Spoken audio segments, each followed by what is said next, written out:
Добро пожаловать в мой канал. Brûlure de cigarettes, traces de morsures et de coups. Quand la petite fille est prise en charge le 30 décembre dernier par les équipes de l'hôpital de Bourges, elle souffre d'un hématome sous-dural, Cestafire, un épanchement sanguin dans la boîte crânienne. Dans le coma, l'enfant, âgée de 6 ans, n'est jamais sortie de cet état et est morte mardi des suites de ses blessures à l'hôpital de Tours où elle avait été transférée, a révélé France Bleu. Le 30 décembre dernier, Ceste sa mère, donnant une fausse identité qui l'avait conduite à l'hôpital de Bourges, dans le Cher, alors que l'enfant était inanimé.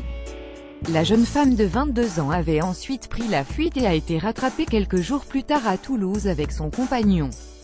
Le couple avait été placé en garde à vue puis mis en examen pour actes de torture et de barbarie, commis de manière habituelle sur mineurs de 15 ans. Des faits qui devraient désormais être requalifiés en actes de torture et de barbarie ayant entraîné la mort. Perpétuité alors qu'il encourt désormais la réclusion criminelle à perpétuité, la mère de famille et son compagnon continuent de minimiser les coups et se rejettent la faute. Il n'y a pas d'avancée significative pour savoir qui a donné les coups, précise le procureur de la République de Bourges au Berry républicain. Les deux suspects devraient être entendus prochainement par un juge d'instruction qui doit leur signifier le changement de chef d'accusation pour leur mise en examen. Dans ce dossier, 3 autres personnes sont mises en examen. Il s'agit de la mère du compagnon et sa sœur.